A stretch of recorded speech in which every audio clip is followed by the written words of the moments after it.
Hi and welcome to a new video series that I'm starting here on my little morbid channel called Historical Cryptids or Historic Cryptids. Either way, it's gonna be fun, it's gonna be morbid and scary and horrific and everything we love. So let's get to it. Every job must be carefully analyzed.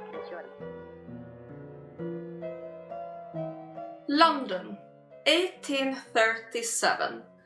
A young woman called Mary Stevens was walking down Lavender Hill when she met upon a truly frightful sight.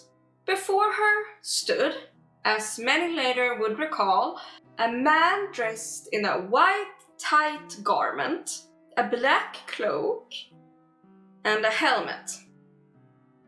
Beyond this fashion statement, his eyes were like burning fire.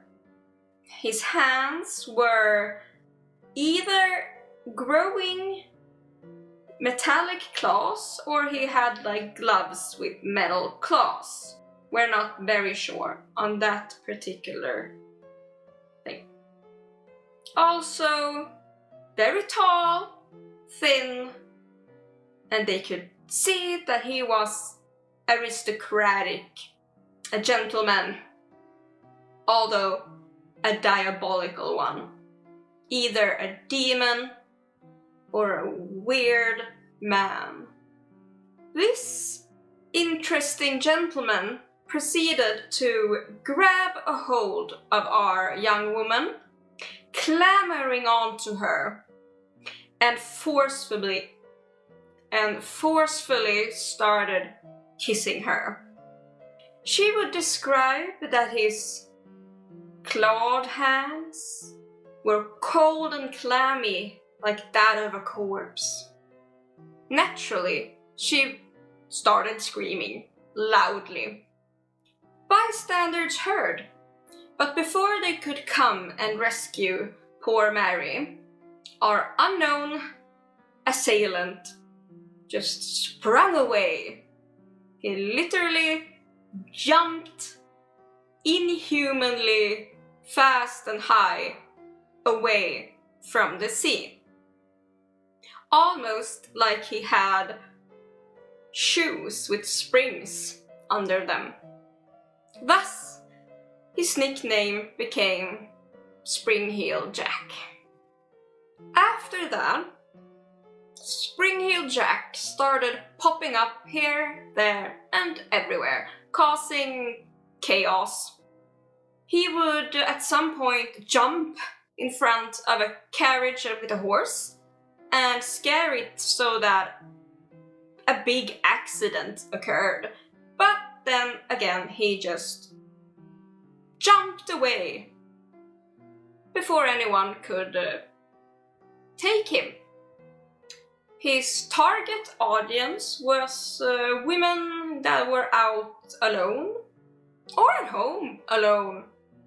At one point, he was disguised as a police officer and lured a young woman out, asked her to bring a candle. She went in and got the candle, and once she came back, Spring-Heel Jack grabbed the candle and took it to his chest, lighting up his face, revealing his evil, diabolical face and grin and fiery eyes.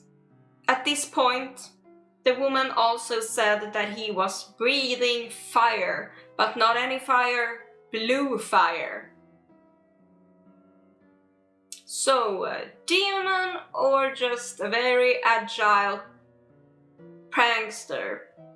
We will probably never know. His other modus operandi would simply be to take his metal claws and rip off clothing of young women that he came upon. Like some kind of dapper Victorian Wolverine.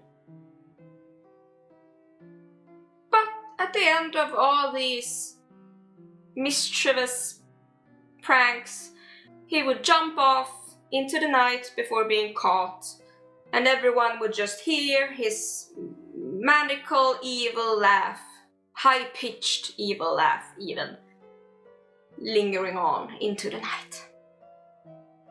Reports of this agile demon gentleman would actually live on well into the late 1800s, before it finally faded away. So yeah, that was a short ramble about the Victorian cryptid spring-heeled jack.